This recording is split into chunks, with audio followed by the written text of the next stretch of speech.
কি আছে যদি তুমি বলতে পারো তাহলে বলছে, হে মোহাম্মদ, তোমার হাতের মধ্যে কি আছে? আবু জেহেল বলছে, যদি বলতে পারো তাহলে আমি তোমাকে নবী বলে মেনে নেব। তখন আমার নবী পাক সাল্লাল্লাহু আলাইহি ওয়াসাল্লাম বললেন, আমার হাতে যেগুলো, আপনার হাতে যেগুলো আছে ওইগুলো যদি গাওয়াই দেয়, সাক্ষী দেয়, তাহলে আপনি মেনে নেবেন? বলছে, হ্যাঁ মেনে নেব। তখন ওই পাথরগুলো পড়েছিল কালিমা লা ইলাহা ইল্লাল্লাহ, আশহাদু আল্লা ইলাহা ইল্লাল্লাহ ওয়া লা শারীকা লাহু ওয়া আশহাদু আন্না মুহাম্মাদান আবদুহু ওয়া রাসূলুহু। এই কথা বলার সঙ্গে সঙ্গে আবু জেহেল পাথরগুলো ছুঁড়ে ফেলে দিয়ে বলছে, এ নবী জাদুকর। সেই পাথরগুলো সাহাবারা কুড়িয়ে নিয়ে রেখেছিল। সেই পাথর আর নবী পাক সাল্লাল্লাহু আলাইহি ওয়াসাল্লাম পেটে ক্ষুধার সময় যে পাথরটা বাঁধবে, সেই পাথরের কিছু অংশ। এই পাথরগুলো ওসিনাতান আমানাতান অলির সিলসিলা হিসাবে আমার মোর্শেদ সুফি আদমগাছি রহমতুল্লাহ আলাইহি ওই পাথরগুলো পেয়েছে। আর সেইগুলো হাক্কানি আঞ্জুমানে দান করে দিয়েছে।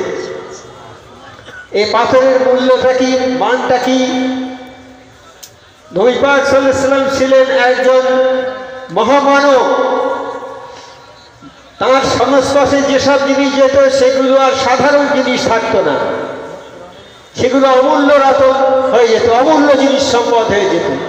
তাই এই পাথরগুলো যদিও পাথর, কিন্তু আমার নবী পাক সাল্লাল্লাহু আলাইহি ওয়াসাল্লামের সংস্পর্শে ছিল বলে এই পাথরগুলো মোবারক পাথর। আর নবী পাক সাল্লাল্লাহু আলাইহি ওয়াসাল্লামের সংস্পর্শে তিনি কেমন মানুষ ছিলেন? জাহিলি ভাবে আমরা যদি একটা গ্লাসে পানিটা গোলাপ হয়ে যাবে, মানে গোলাপের যে তাসির যে গুণ ওই পানির মধ্যে চলে যাবে, গোলাপ পানি হয়ে যাবে, যাবে তো? সেই রকম আমার নবী পাক সাল্লাল্লাহু আলাইহি ওয়াসাল্লাম ওই রকম মানুষ ছিলেন, মহামানব তিনি। তার সংস্পর্শে যেসব জিনিসগুলো আসতো সেগুলো মহান মানে গুণবান হয়েছিল। ওনার সংস্পর্শে সেটা মহা দামি জিনিস হয়ে যেত। মসজিদে নববীতে একটা খেজুরের গুঁড়ি ছিল, সেই গুঁড়ির উপর দাঁড়িয়ে আমার নবী মুহাম্মদ সাল্লাল্লাহু আলাইহি ওয়াসাল্লাম খুতবা দিতেন। জুম্মার দিন খুতবা দায়িত্ব সবাই যেমন মেম্বারে উঠে, তো খেজুর গাছের গুঁড়িটা ছিল মেম্বার, উঠে দাঁড়িয়ে খুতবা দিতেন। গুঁড়িটা বহুদিনের পুরনো, শুকনো হয়ে গেছে, শুকনো ঠনঠনে কাঠ। মসজিদে নববীটা যখন নতুন তৈরি হয়ে গেল, সবাই বলে, হে আল্লাহর নবী, মসজিদ তো নতুন হয়েছে, কাজী একটা মেম্বার ভালো করে তৈরি করে দেওয়া দরকার। আমার নবী ভাই বললেন, হ্যাঁ তা বটে, মসজিদ যখন নতুন হয়ে গেছে একটা মেম্বার তৈরি করে দাও। সেইভাবে একটা নতুন মেম্বার তৈরি করে দেওয়া হলো। আমার নবী পাক সাল্লাল্লাহু আলাইহি ওয়াসাল্লাম সেই মেম্বারে উঠে খুতবা দিচ্ছে। এমন সময় মানুষের কান্না, মানুষের মতো কান্নার শব্দ আসছে, কানে আসছে ভেসে। বলে, হে সাহাবারা, এ মানুষের কান্নার শব্দ কোথা থেকে আসছে দেখো। সাহাবারা ঘুরে ঘুরে দেখলেন, দেখে আমার নবী পাক সাল্লাল্লাহু আলাইহি ওয়াসাল্লামের কাছে বললেন, হে আল্লাহর নবী, যে গাছের গুঁড়ির উপরে আপনি দাঁড়িয়ে খুতবা দিতেন, সেই গাছের গুঁড়িটা মানুষের মতো কাঁদছে ফুপিয়ে ফুপিয়ে। ওই আমার নবী পাক সাল্লাল্লাহু আলাইহি ওয়াসাল্লামের এমন গুণ, আমার নবী পাক সাল্লাল্লাহু আলাইহি ওয়াসাল্লামের গুণের জন্যে সেইটা খেজুর গাছের গুঁড়িটা মানুষের মতো কথা বলতেছে। কত দামি মানুষ ছিলেন আমার নবী পাক সাল্লাল্লাহু আলাইহি ওয়াসাল্লাম। এইবার নবী পাক সাল্লাল্লাহু আলাইহি ওয়াসাল্লাম সেখানে গেলে সেই গাছ, খেজুর গাছের গুঁড়িকে বলছে, বাবা তুমি কাঁদছো কেন? বলে, আপনি তো এতদিন আমার উপরে দাঁড়িয়ে খুতবা দিয়েছেন, আমি খুব ভালো ছিল আপনার সংস্পর্শে থেকে, কিন্তু এখন তো আপনি আমাকে আলাদা করে দিয়েছেন। এই জন্যে আপনার থেকে আমি দূরে সরে গেছি, আপনার অভাবে আমি ক্রন্দন করছি যে আপনি আমার কাছে নেই, এই জন্য আমি কাঁদছি। দেখো বাবা, তুমি কেঁদো না। আমার নবী পাক সাল্লাল্লাহু আলাইহি ওয়াসাল্লাম খেজুর গাছে গুঁড়ি গায়ে হাত বলে দেবো, কেঁদো না, কাঁদতে হবে, আমি তোমাকে জান্নাতে নিয়ে যাবো। একটা নবী পাক সংস্পর্শে একটা বড় গাছের গুড়ি কথা বলে, তাহলে কিরকম দামি মানুষ ছিলেন। সেই মানুষটার সংস্পর্শে এইসব পাথরগুলো এসে এগুলো মোবারক পাথরে পরিণত হয়ে গেছে। এই পাথরগুলোকে যে কলেমা শাহাদাত বলে চুম্ব করে তাজিম করা হয়, তাহলে মাখখালুর পরে যেমন গাছের পাতা সব ঝরে যায়, ওই জিয়ারতকারী জীবনের সমস্ত গোনা ঝরে যাবে। সে যেন সদ্যজাত শিশু সবে মায়ের পেট থেকে জন্মগ্রহণ করলো, আর কি হবে, সে যেন ওই মা সরাসরি সামনাসামনি জিয়ারত করলো। হাক্কানি নবী শুরু নেই অবসাদ করুন, কয়বা শাহাদাত করে মুখে চুম্বন করুন। আশহাদু আল্লাহ আশহাদু আল্লাহ ইলাহা ইল্লাল্লাহু ওয়াহদাহু লা শারীকা লাহু আশহাদু আন্না মুহাম্মাদান আবদুহু ওয়া রাসূলুহু আশহাদু আল্লা ইলাহা ইল্লাল্লাহু ওয়াহদাহু লা শারীকা লাহু আশহাদু আন্না মুহাম্মাদান আবদুহু ওয়া রাসূলুহু আশহাদু আল্লা ইলাহা ইল্লাল্লাহু ওয়াহদাহু লা শারীকা লাহু আশহাদু আন্না মুহাম্মাদান আবদুহু ওয়া রাসূলুহু। হাক্কানি দরুদ শরীফ।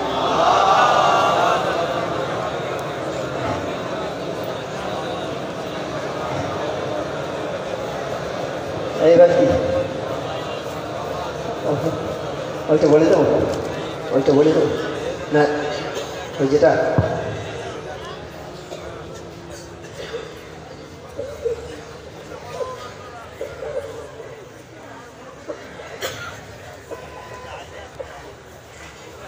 মগে ঘর, মগে ঘরে ঘর বলি।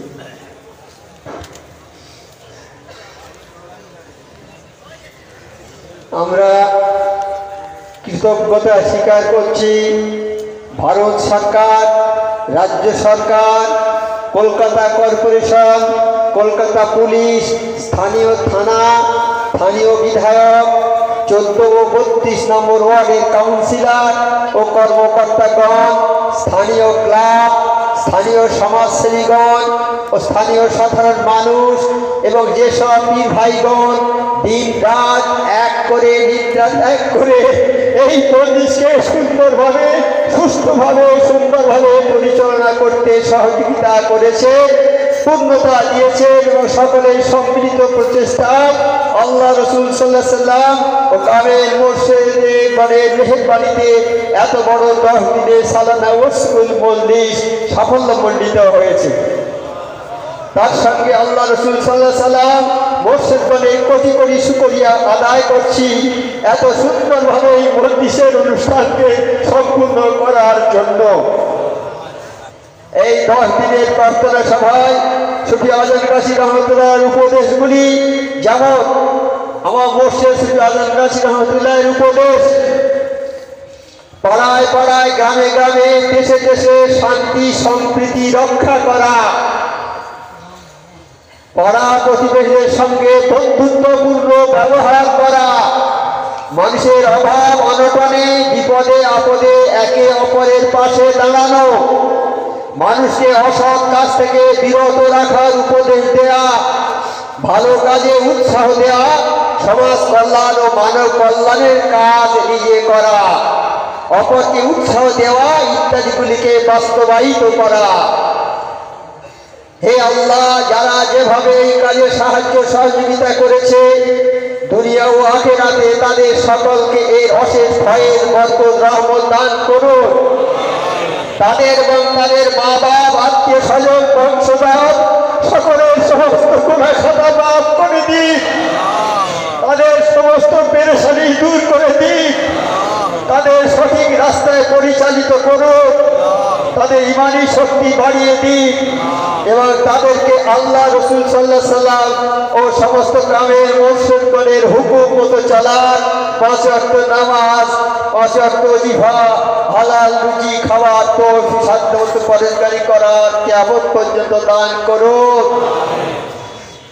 আপনারা আল্লাহর মেহমান, আল্লাহ রসুল সাল্লাল্লাহু আলাইহি সাল্লামের মেহমান, মুর্শিদের মেহমান, দেশ বিদেশ থেকে অনেক কষ্ট করে বহু টাকা পয়সা খরচ করে এসেছেন। আপনাদের যেভাবে খেদমত করার দরকার ছিল করতে পারিনি, বসার জায়গা শোয়ার জায়গা দিতে পারিনি, ঠিক মতো খাওয়া দাওয়ার ব্যবস্থা করতে পারিনি। আপনারা রাস্তাঘাটে অনেক কষ্ট করে কাটিয়েছেন, সেই জন্য খালেদ আল্লাহর ওয়াস্তে মেহেরবানি করে খালেদ আমাদেরকে ক্ষমা করে দেবেন, ক্ষমা করে দেবেন, আমাদেরকে ক্ষমা করে দেবেন,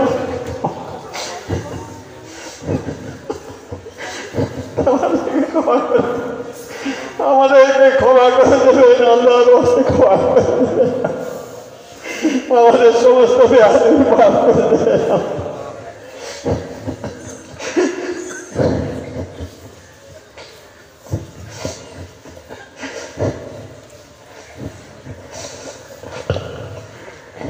হাক্কানি দরুদ শরীফ।